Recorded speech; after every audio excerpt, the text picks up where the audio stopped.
Hey guys, এইমাত্র হচ্ছে রামচরণের game changer movie, যেটা এস শঙ্কর ডিরেক্ট করছে। এই মুভিটার হচ্ছে ট্রেলার রিলিজ করছে ওরা। প্রথমে হচ্ছে তেলুগু রিলিজ করছে, মনে করো হচ্ছে 1 ঘন্টা হলো তেলুগু রিলিজ করছে, তার 1 ঘন্টা পর হচ্ছে তামিলেরটা রিলিজ করছে, তার 1 ঘন্টা পর হচ্ছে হিন্দিটা রিলিজ করছে। তো আমার হচ্ছে 3টা ট্রেলারে দেখা হয়েছে। তো যতটুকু দেখা হয়েছে, প্রথম আনএক্সপেক্টেড যে হচ্ছে তেলুগুটা রিলিজ করলো, কিন্তু তেলুগুর সাবটাইটেলটা হচ্ছে তেলুগু ভার্সনে দিয়ে রাখছে।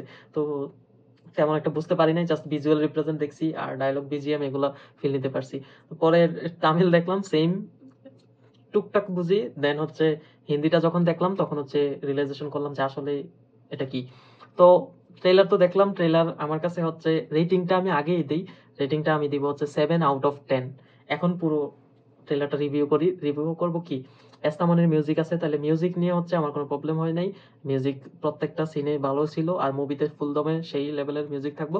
কমেডিও ঠিকঠাক ছিল, ক্রিঞ্জ লেভেলের না। আমার কাছে কমেডিটা ঠিকঠাক মনে হয়েছে এটা। আর মুভিতে কি হয় সেটা জানি না, কিন্তু ট্রেলারে যতটুকু দেখাচ্ছে ততটুকু ওকে। বাট ওই যে গাঙ্গুবার মতো হচ্ছে, গাঙ্গুবার বর্তমান যে সুরিয়া যেরকম হচ্ছে ক্রিঞ্জ টাইপের একটু কমেডি দিছে, তো এটা তো যদি এমন দেয় তাহলে হচ্ছে বাজে হইব খুব। আমি চাই যে মানে কমেডিটা এভারেজ টাইপের থাকুক। তো ট্রেলারে ঠিকঠাক এভারেজে ছিল, তো আমি স্যাটিসফাইড কমেডি দিয়ে। ওকে। আর রামচরণের চোখ থেকে লাইটিং, ব্লাশিং রেড লাইট, এটা খুব বেশি উইয়ার্ড মনে হয়েছে, এটা মানায় নাই। বাট কমার্শিয়াল মুভি যেহেতু, এস শঙ্করের মুভি, আর এর সঙ্গে 450 কোটির মতো হচ্ছে বাজেট। তো ওই বাজেট অনুযায়ী মুভিটা করছে, অনেক বেশি খরচ করছে, কিন্তু কমার্শিয়াল মুভি এই টাইপেরই হয়। আর মুভি স্টোরি লাইনটা তো এরকম কিছু হবে যে ব্ল্যাক মানি, তারপর হচ্ছে পলিটিশিয়ান, তার এই যে জড়িত আছে না কালেক্টর, এটা সেটা হয়তো বাপ বেটা না। লাইক রামচরণের 2টা পার্ট থাকবে, একটা বাপ একটা বেটা আর কি। তো বাপ বেটা রিভেঞ্জ নেওয়ার জন্য আসবে, কিন্তু কি দিয়ে রিভেঞ্জ নেবে? অবশ্যই সিস্টেমের মধ্যে ঢুকে তারপর হচ্ছে রিভেঞ্জটা নিবে আর কি। তো এরকমই প্রত্যাশাটা আমি খুব বেশি করতেছি না মুভিটা নিয়ে। বাট আমি হিট, সুপার হিট লেভেলের প্রত্যাশা করতেছি।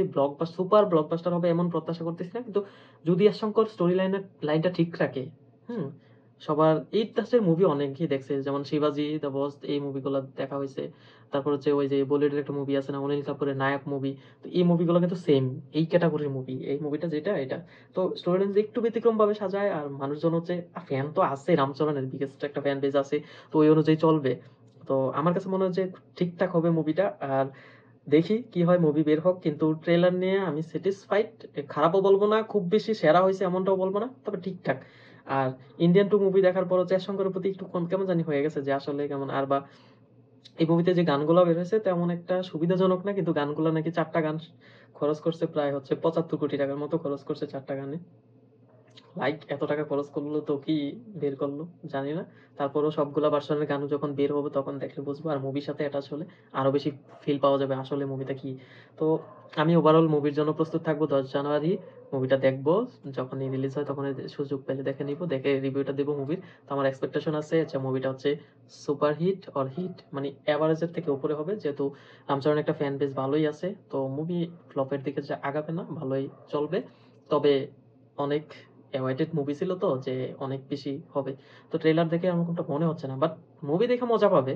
কিন্তু অনেকজন হচ্ছে এই আইকিউ খাটাইতে গেলে বা অনেক কিছু ফ্লস দেখবে, তখন যে হচ্ছে মুভিটা একটু ড্রপ আউট হবে আর কি, এরকম। বাট ঠিকঠাক, বাকি সব ঠিকঠাক, ট্রেলার ইজ গুড।